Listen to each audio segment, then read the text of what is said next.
The 22nd Flash. In his name be he glorified.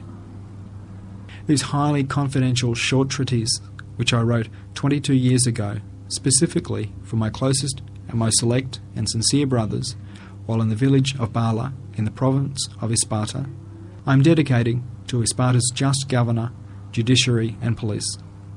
This is because of the concern shown both by the people and administration of Isparta.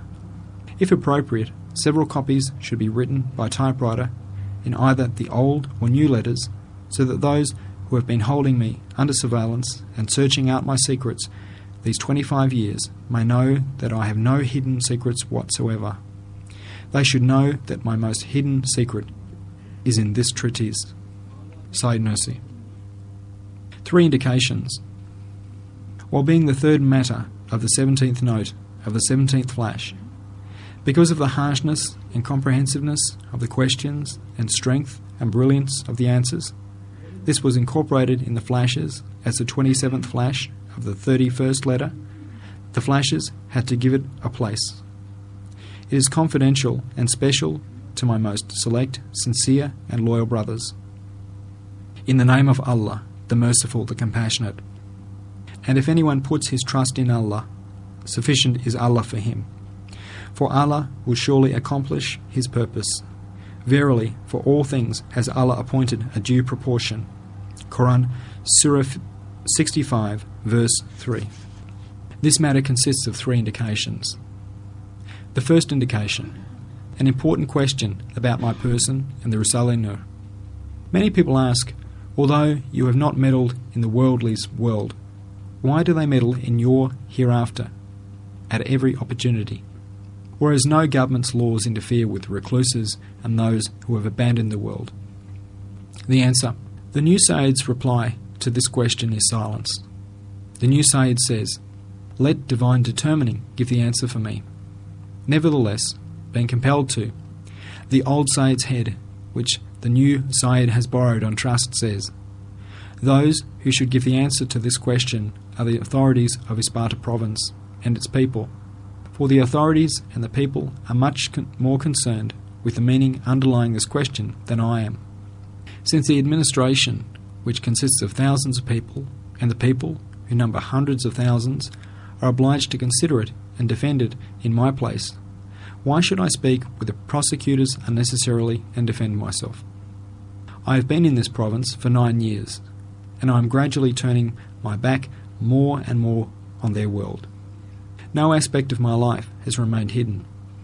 Even my most secret and confidential treaties have come into the hands of the government and some of the deputies. If I had meddled at all in worldly matters, which would have caused the worldly alarm and anxiety, or if I had made any attempt to meddle, or if I had any idea of doing so, this province and the local government in the towns would have known. But although I have been under their scrutiny and surveillance for 9 years, I have not hesitated to divulge the secrets to those who have visited me. The authorities have remained silent and not bothered me. If I had any fault that could have been harmful to this country's happiness and future, and to its people, over this 9 years everyone from the governor to the village police chief have made themselves responsible. They are obliged to defend me in the face of those who make molehills into mountains concerning me, and make the mountains into molehills, in which case I refer the answer of this question to them. The reason the people of this province are mostly obliged to defend me more than myself is that, by means of hundreds of treatises which have demonstrated their effectiveness materially and in fact, I have worked these 9 years for these people's eternal life and strength of belief and happiness of life, who are both brothers and friends and blessed, and no upset or harm at all has been suffered by anyone on account of the treatise, and not the slightest sign of anything political or worldly has been encountered. And praise be to Allah, by means of the Risale-i, this province of Isparta has gained in respect of strength, of belief and firmness in religion, a degree of blessedness resembling the blessedness of Damascus in former times and of Al-Azhar in Egypt, and the Risale-i has made the power of belief prevail over indifference and the desire to worship prevail over vice in the province, and has made it more religious than any other province. Since this is the case, all its people, even supposing they are irreligious, are obliged to defend me, the Risale-i, while they have such important rights of defence. My unimportant, insignificant right does not drive me to defend myself at this time. I, this powerless one, have completed my duty, and thanks be to Allah, thousands of students have worked and are working in my place. Someone with so many thousands of advocates does not defend his own case. Second indication, the answer to a critical question. The worldly ask, why are you angry with us? You have not made application to us even once, and are silent. You complain about us bitterly, saying that we are unjust towards you. But we have our principles. We have our particular rules as demanded by this age, and you do not accept that they are applied to you. One who applies the law is not a tyrant, and one who does not accept the law is rebellious. For instance, in this age of freedom and a new republican era, which we have inaugurated, the principle, on the basis of equality, of abolishing oppression and subjugation of others, is as though our fundamental law. However, it is understood from your open behaviour and your adventurous life in the former period, that whether by assuming the position of Hodja or being an ascetic, you try to draw the public gaze on yourself and attract attention, so to secure a power and social position outside the government's influence. This may appear desirable within, according to the current terminology, the despotic tyranny of the bourgeoisie. But since the principles of pure socialism and Bolshevism, which have emerged with the awakening ascendancy of our common people, are more conformable with our interests, we have accepted them. And your position is disagreeable to us. It opposes our principles. For this reason, you do not have the right to complain about and be angry at the distress we cause you. The answer: if one who opens up a new way in the life of human society does not act in conformity with the natural laws in force of the universe, he cannot be successful in beneficial works and progress. All his acts become on account of evil and destruction. Since actions have to be in conformity with the natural laws, absolute equality can be applied only by changing human nature and removing the fundamental wisdom in the mankind's creation. Yes, by birth and the way I have lived, I am from the class of the common people. And I'm one of those who by temperament and intellectually have accepted the way of equality of rights. And due to the compassion and justice proceeding from Islam, I'm one of those who for a long time have opposed and worked against despotism and the oppression of the elite class called the bourgeoisie. I therefore support total justice with all my strength and oppose tyranny, oppression, arbitrary power and despotism. However, human nature and the underlying wisdom in humankind are contrary to the law of absolute equality. Because in order to demonstrate his perfect power and wisdom, the all-wise Creator produces many crops from a single thing, causes many books to be written on a single page, and causes many functions to be performed by a single thing, and in the same way, he causes the duties of thousands of species to be carried out by a human hand. It is because of this great mystery that Almighty Allah created mankind with a nature that could produce the shoots of thousands of species and display the levels of thousands of other species of living creatures. No limit was placed on man's powers, subtle faculties and senses like other animals, since he left him free and gave him a capacity whereby he could roam through endless degrees. While being one species, mankind became like thousands of species, and for this reason, man was Allah's vice-regent on earth, the result of the universe and monarch of the animals. Thus, the most important leaven and mechanism for the variety in mankind is competition and the true virtue arising from belief.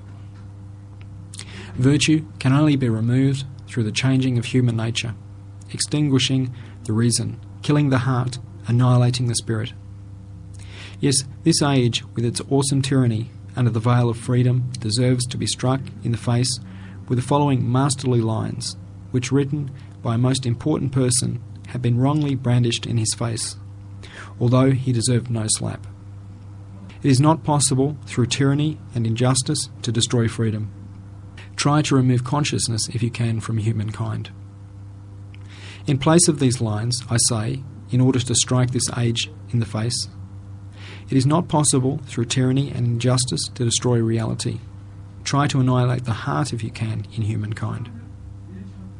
Or, it is not possible, through tyranny and injustice, to destroy virtue. Try to annihilate the conscience, if you can, in humankind. Yes, just as the virtue arising from belief cannot be the means of oppression, so too it cannot be the cause of despotism. Oppression and arbitrary despotism indicate the absence of virtue, and the most important way of the people of virtue, in particular, is to interfere in the life of society only through impotence, poverty, and humility. All praise be to Allah. My life has passed on this way, and is passing on it. I'm not claiming this out of pride, saying that I possess some virtue. I say the following with the intention of offering thanks and making known a divine bounty.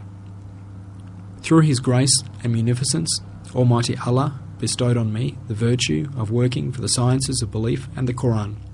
All praise be to Allah. Throughout my life, I have spent this divine bounty for the benefit and happiness of this Muslim nation, and just as at no time I have made it the means of dominating and oppressing others, so too, for an important reason, I detest public attention and being feted by the people, which is sought after by the neglectful. I flee from it. 20 years of my former life were lost because of it, so I consider it to be harmful for me. But since I know public attention to be a sign of the people liking the Risale-i, I do not put them off. Are you, whose view is restricted to the life of the world? I have not meddled in any way in your world, nor have I had anything to do with your principles, nor, as is testified to by my life during these 9 years of captivity, have I had any attention or desire to meddle in the world again. So according to what law have you influenced all this surveillance and oppression on me, though I was an old oppressor who was ever ready to seize an opportunity and supported the idea of tyranny and despotism? No government in the world permits such treatment over and above the law, which is recommended by no one. It is not only me who is sick of the ill treatment I have meted out to me so far.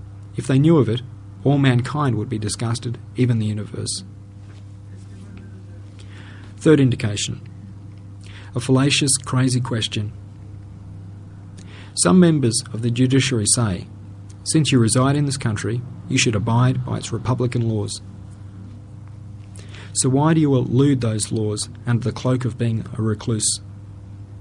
For instance, according to the present laws of the government, it is opposed to one of the principles of a republic, which is based on equality, to assume some virtue, some merit, outside one's duty, and though it to dominate some of the nation and exercise power and influence. Why do you have your hand kissed, though you hold no position? Why do you assume a position advertising yourself and saying, let the people listen to me? The answer.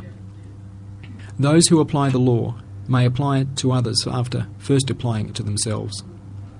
By applying a principle to others which you had to apply to yourselves, you are infringing and opposing your own principle and law before anyone. Because you want to apply this law of absolute equality to me, so I say this. Whenever a common soldier rises to the social rank of field marshal and shares in the respect and acclaim the nation shows to its field marshal, and is the object of acclaim and respect the same as him, or whenever the field marshal becomes as common as the soldier and assumes the soldier's lowly position, and he retains no value whatsoever outside his duty, and whenever the most brilliant military commander who leads the army to victories receives public acclaim, respect, and affection equal to that of the dimmest common soldier, then as required by this law of equality of yours, you can tell me, don't call yourself a Hodja, don't accept respect, deny your virtue, serve the servants, and take beggars as your friends. If you say, respect social position and public attention are in regard to functions, and particular to those who perform them when they are performing them. But you have no function, so that you may not accept the people's respect as though you did have one. The answer: if man consisted only of a body, and he was going to live in this world forever, and if the door of the grave was closed, and death had been killed, then his duties and functions would have been limited to those of the army and government officials. And what you say would have had some meaning. But since man does not consist only of a body, and his heart, tongue, mind, and brain cannot be plucked out to feed his body, they cannot be annihilated, and they too have to be administered.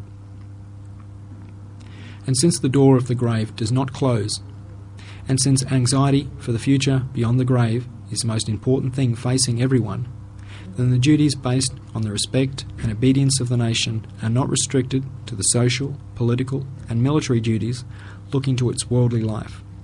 Yes, just as it is the duty to give a passport to those travelling abroad, so it is also a duty to give a passport to those travelling to the post-eternity, and to give them a light for that dark way. And it is such a duty that no other duty bears its importance. It is a duty that can be denied only through the denying death, and give the lie to the testimony of the 30,000 witnesses who every day set their signatures with the seals of their corpses on the claim, death is a reality, affirming it. Since there are moral and spiritual duties based on moral and spiritual needs, and the most important of these duties are the passport of the journey to post-eternity, and the pocket torch of the heart in the darkness of the intermediate realm, and belief the key to eternal happiness, and instruction in belief, and its strengthening, for sure the learned who perform those duties will not with ingratitude count as nothing the divine bounties bestowed on them, and the virtues arising from belief, and descend to the level of sinners and the dissolute. They will not soil themselves with the innovations and vices of the inferior. Thus, the solitude which you do not like and suppose to be inequality is because of this. In addition to this truth, I say the following: not to those like you who torment and pester me, and who in egotism and contempt of the law of equality are as overweening as the Pharaoh. For the arrogant suppose humility to be abasement, so one should not be humble before them, I rather to be the fair-minded and modest and just. All praise be to Allah. I know my own faults and impotence. I do not arrogantly want any position superior to Muslims, which demands respect. I rather continuously see my endless faults and utter insignificance, finding consolation through seeking divine forgiveness. I want not respect from the people, but their prayers. I reckon all my friends know this way of mine. There is only this, that while serving the all-wise Quran and teaching the truths of belief, in order to preserve the dignity and pride of learning that such a rank requires, on account of those truths, and in honour of the Quran, and in order not to bow before the people of misguidance, I temporarily assume that dignified stance. I do not think the worldly's laws can oppose these points. Some astonishing treatment. It is well known that everywhere teachers judge in accordance with knowledge and learning. In whomever and wherever they encounter knowledge and learning, they will nurture friendship and respect for the person due to their profession. If a professor from an enemy country visits this country even, teachers will visit him out of respect for his knowledge and learning, and offer him respect. However, when the highest learned council of the British asked for a 600-word answer to 6 questions they asked Sheikh al-Islam's office, a scholar and teacher who has met with the disrespect of the education authorities here, he answered those 6 questions with 6 words which met with approval, and answered with true knowledge and learning the most basic and important principles of the Europeans and their philosophers, and defeated them. Through the strength he received from the Quran, he challenged those European philosophers, and in Istanbul, 6 months before the proclamation of the Second Constitution, he invited both the religious scholars and scholars of modern science to debate, and himself, asking no questions, answered completely correctly, without exception, all questions posed to him. Footnote number 2. The new Sayyid says, I do not concur with the words uttered here proudly by the old Sayyid, But I cannot silence him, since I gave him say in this treatise, thinking, let him display a bit of egotism before the egotists. I am silent. Those who have caused most distress to this scholar and teacher, who has devoted all his life to the happiness of this nation, and publishing hundreds of treatises in the people's own language of Turkish, has illuminated them, and is both a fellow citizen and co-religionist and friend and brother. Those who have nurtured enmity towards him, and indeed been disrespectful towards him, have been certain members of the educational establishment, as well as a few official hodges. And so, what have you got to say to this? Is this civilization? Is it encouraging education? Is it patriotism? Is it love of the nation? Is it republicanism? Allah forbid, it is nothing at all. It is rather that divine determining showed hostility where the scholar and teacher hoped for friendship, so that hypocrisy should not become mixed with his learning due to respect, and he might gain sincerity. Conclusion. An assault which in my view was astonishing, but was the means to thanks. The worldly, who are extraordinarily egotistical, are so sensitive in their egotism that if it had been conscious, it would have reached the degree of wonder-working or of great genius. The matter in question was this. Through the sensitive balance of their egotism, they perceive in me a little hypocritical egotism which I had not perceived with my soul and mind, and in violent fashion confront this egotism which I had not realised. This 8 or 9 years I had experienced the following 8 or 9 times. After they had treated me wrongfully and unjustly, I have considered divine determining and searched out the tricks of my soul, saying, why have they been set to pester me? Each time I have understood that my soul has unconsciously and naturally inclined to egotism, or else has knowingly deceived me. So then I have said that within the injustice of those tyrants, divine determining has acted unjustly towards me. For instance, this summer my friends mounted me on a fine horse and I rode out into the countryside. On a selfish desire for pleasure awakening in me without my being aware of it, the worldly opposed that hidden desire of mine so violently that they destroyed not only it, but also my appetite for many other things. Even, for example, following Ramadan, and after learning of the illusions made to us through his wonder-working, which penetrated the unseen by one of the great holy imams of former times, faced with the piety and sincerity of my brothers, and the respect and good opinion of visitors, without my realising it, my soul wanted proudly to assume a hypocritical position under the veil of being thankful. Suddenly, with their infinite sensitivity, and in a way in which their very particles of hypocrisy could be felt, the worldly attacked me. I thank Almighty Allah that their tyranny became a means of my gaining sincerity, and say, O my Sustainer, I seek refuge with you from the suggestions of the evil ones, and I seek refuge with you lest they should come near me. Quran, Surah 23, verse 97. O Allah, O Protector, O Preserver, O Best of Protectors, preserve me and preserve my companions from the evil of the soul and of Satan, from the people of misguidance and of rebellion. Amen, Amen, Amen. Glory be unto you. We have no knowledge save that which you have taught us. Indeed, you are all-knowing, all-wise. Quran, Surah 2,